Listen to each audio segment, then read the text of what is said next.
Oh my God, I don't know how I feel about this. I really don't know how I feel about this because I initially told you my concerns about this, and well, I guess my concerns were just thrown out of the window, were they not? Well, what's going on, guys? Your boy, Theflightmike, backing in with some NBA news, and I don't know if you guys have heard, I brought you guys a myriad of updates on this situation where I said that the Los Angeles Lakers will either sign J.R. Smith or Dion Waiters, and it seems as if the Lakers did take their sweet time in making this decision.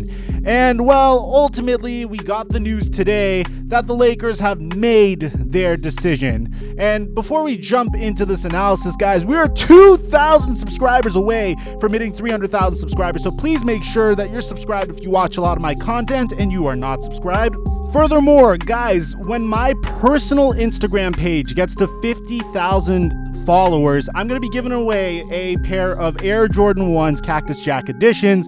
I have this big sponsorship shoot coming up for that Instagram page, so anyone that wants to help me out and wants a chance to win a pair of Air Jordan 1 Cactus Jacks, make sure you're followed on my Michael Maradian personal Instagram page.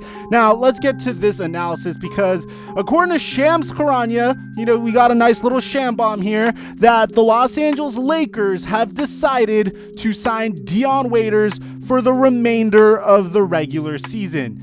And to be honest, I don't know how I personally feel about this because everyone that you were in two camps. This was like some Twilight BS. You were either team Dion Waiters or you were on team J.R. Smith.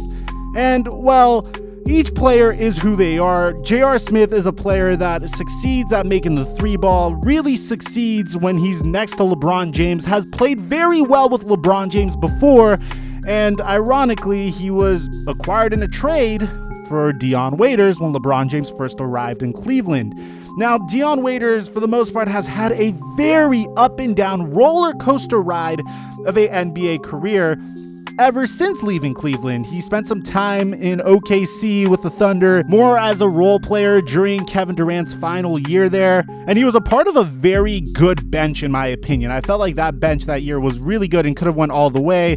Unfortunately, not everything worked out for that team, but following that, Dion Waiters went ahead and got signed to the Miami Heat, and he was part of this gigantic change in culture for the Miami Heat. You see, these were the years that the Miami Heat were considered to be a little bit of a laughingstock. LeBron James just left them. They're overpaying Chris Bosh, who has blood clots. Dwayne Wade is clearly in his final years with the squad. They don't really even know what they're doing with Dwayne Wade there because eventually Dwayne Wade would move on to Chicago for a year, and that was a whole mess in of itself.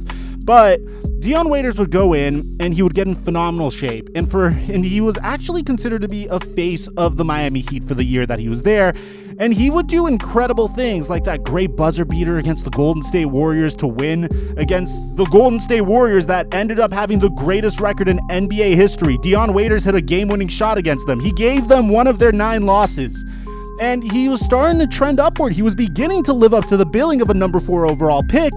And all of it he attributed to the culture that the Miami Heat set. The Miami Heat really focused on every player having an NBA-ready body. The Miami Heat really cared about their players coming into the games and into the regular season in world-class shape. They would give their players diets and all this stuff. They would make role players seem as if they're like these incredible players that could fulfill their potential.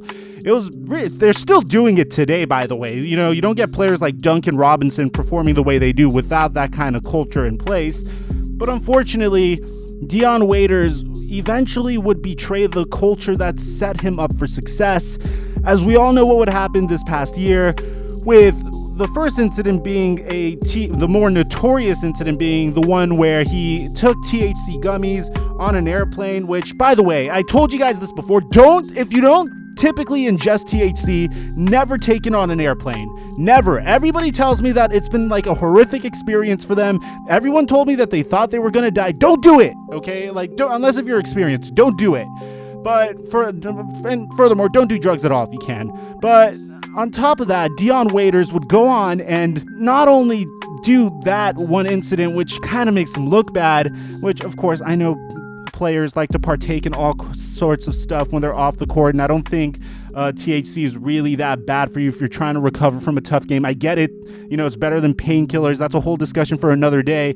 But the thing that I think that Dion Waiters did that was absolutely despicable, that had me having trouble with him potentially joining with the Los Angeles Lakers, and the reason that I even advocated for J.R. Smith over him off the court was because there's this one incident where he called in sick to the Miami Heat, and then, bro, this guy, not only does he party on a yacht after he calls in sick for his birthday, but this guy actually went ahead and posted it onto his Instagram story.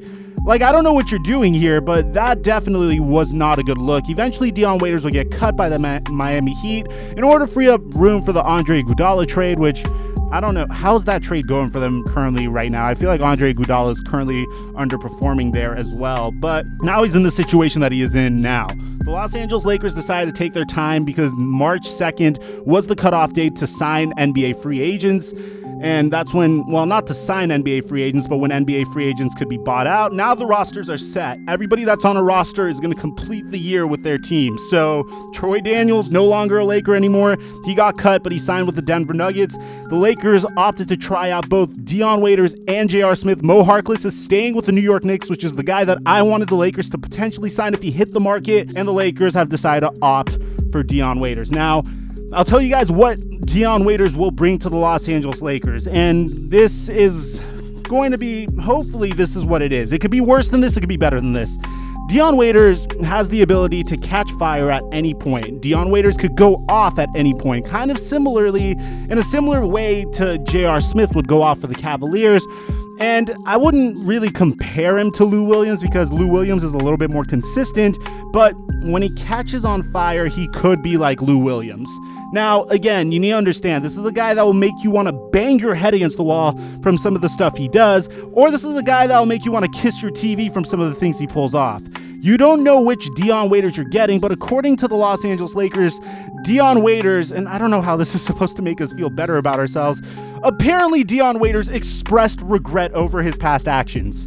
And, well, my response to that is, of course he expressed regret over his previous actions, because he's not on an NBA team anymore. I don't know if you could really come out and say, hey, I'm sorry, I'm a different man, when you've literally, did the bad thing like 6 months ago. I don't think that's really possible, but here we are right now, and I'll tell you what Dion Waiters brings to the Lakers in addition to the ability to catch fire.